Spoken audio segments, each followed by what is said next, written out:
আমরা এই যে হচ্ছে জের নিয়ে আসছি, জের ভৈরা হচ্ছে একদম খাঁটি গুড় সংগ্রহ করব। যাদের হচ্ছে একদম অথেন্টিক গুড়ের দরকার, খেজুরের গুড়, তারা অবশ্যই আমাদের সাথে যোগাযোগ করবেন। আমাদের যে নাম্বার দেওয়া থাকবে স্ক্রিনে, সেখানে যোগাযোগ করবেন। একদম পিওর গুড়, দেখবেন যে আসলে এই গুড় খাওয়ার পর যে বুঝবেন যে আসলে খাঁটি খেজুরের গুড় কাকে বলে। হ্যাঁ, এই হচ্ছে চুলা, এই টিনে কিন্তু জাল দেওয়া হয় এখনো। কেমন? হ্যাঁ ভাই, ওরে ভাই, এইগুলা কিন্তু ছোটবেলায় আমরা খাইতাম। ফাহাদ, আপনাদের সবার হচ্ছে পরিচিত মুখ। হ্যাঁ, আমরা আজকে যে মাটির চুলায় গুড় তৈরি করে, এবং এটা হচ্ছে মানে একবার কেমিক্যাল মুক্ত গুড়টা হচ্ছে। এই সকালবেলা গুড়টা তৈরি করছে অলরেডি, এখন হচ্ছে একবার শক্ত হয়ে গেছে। হ্যাঁ ভাই, এটা স্বাদ হচ্ছে আমি আপনাদের, এটার কিন্তু একটা গন্ধ পাইতেছি আমরা এখানে আসার পরে। এবং এই যে গুড়টা তৈরি করছে এখান থেকে কিন্তু একটা সেন্ট আসতেছে। হ্যাঁ, এই যে দেখেন এখন কিন্তু লেগে আছে ভাই। হ্যাঁ, এই এই এই যে ইয়াটা, গন্ধটা, এটাই মানে মনে হচ্ছে যে এটা যে একটা আলাদা স্বাদ ভাই। ভাই এইটারই একটা স্বাদ, এটাই হচ্ছে স্বাদ ভাই, এরপর কোনো স্বাদ থাকে না ভাই। এই একদম গিতে জাল দেয় দেখেন। এবং মানে আপনাদের দেখাই, এই জাল দেয় কিন্তু এটা হচ্ছে একবার মাটির চুলায়, কোনো হচ্ছে ইয়া ছাড়া। এখানে লাকিও তারা ব্যবহার করে না, কারণ হচ্ছে খেরকুটা।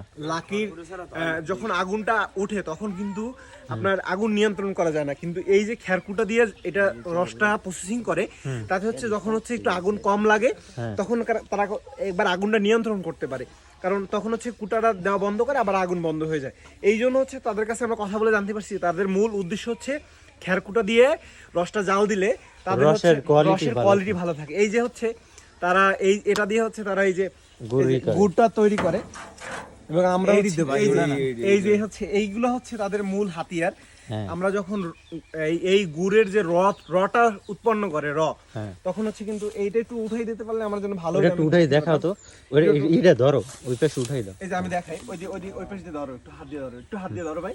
হ্যাঁ, এই যে আমরা আপনাদেরকে দেখাই, আমরা তো বিকালবেলা আসছি, সকালে আসলে আপনাদেরকে আরো স্পষ্ট করে বোঝাতে পারতাম। সেটা হচ্ছে এই যে এইটা চেরাটা দিয়া, এটা হচ্ছে যে গুড়ের যে তৈরি করা হয়, আমরা হচ্ছে অনেক সময় উপরে সাদা অংশটা দেখতে পারি, সেই টা তৈরি করে। এবং দেখেন এই সকালবেলা গুড়ের এইটা হচ্ছে সেকনি। এই যে আমরা হচ্ছে গুড় যে তৈরি করে এখানে হচ্ছে যখন রস তৈরি করে সকালবেলা, আমরা আরো আপনাদেরকে দেখাবো ইনশাল্লাহ। আমরা অনেক দূর থেকে আসছি, আমাদের যদি এখানে সকালবেলা আসতে হয় তাহলে আমাদের মিনিমাম রাত্র 2 থেকে 3টার সময় বাসা থেকে রওনা দিতে হবে। এবং আপনারা জানেন যে আমাদের দক্ষিণ অঞ্চলে বর্তমানে প্রচুর শীত, এবং এই শীতের কারণে হচ্ছে আমাদের এই সকালবেলা আমরা আসতে পারিনি, এর জন্য আমরা আন্তরিকভাবে দুঃখিত। তবে হচ্ছে যখন আমাদের শীতটা একটু কমে যাবে, হয়তো আমরা আবহাওয়া দেখছি, যে আমাদের আবহাওয়া অফিসের সাথে কথা হয়েছে, বা আমরা অনলাইনে যেটা দেখছি যে আর 3 থেকে 4 দিন পরে হয়তো একবারে হচ্ছে শীত একটু কমে যাবে, বা কুয়াশার চাপটাও কমে যাবে। তখন হচ্ছে আমরা একবারে সকালবেলা আসবো, এবং তখন হচ্ছে আপনাদেরকে দেখাবো যে এই গুড়টা কিভাবে তৈরি করা হয়।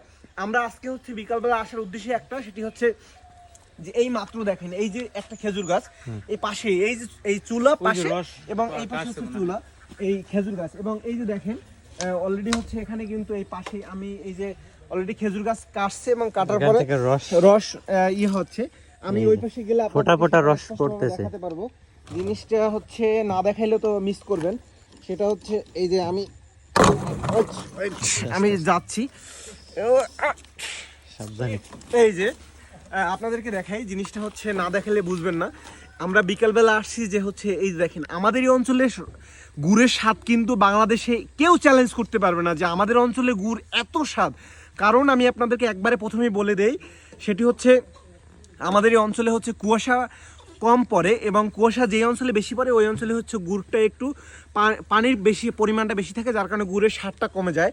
এবং এই যে এই গাছটা কিন্তু হচ্ছে 3 দিন পরে কাটছে, মানে গাছ তারা রেস্টে রাখলে হয় কি, গাছের গুড়ের মানে রসের হচ্ছে পরিমাণটা একটু বেশি হয়, এবং রসের ঘনত্ব বাড়ে, যার কারণে রসের যখন ঘনত্ব বাড়ে তখন এটা দিয়ে যখন গুড় তৈরি করা হয় এক্স্যাক্টলি হচ্ছে গুড়ের স্বাদটা অনেক বেশি থাকে।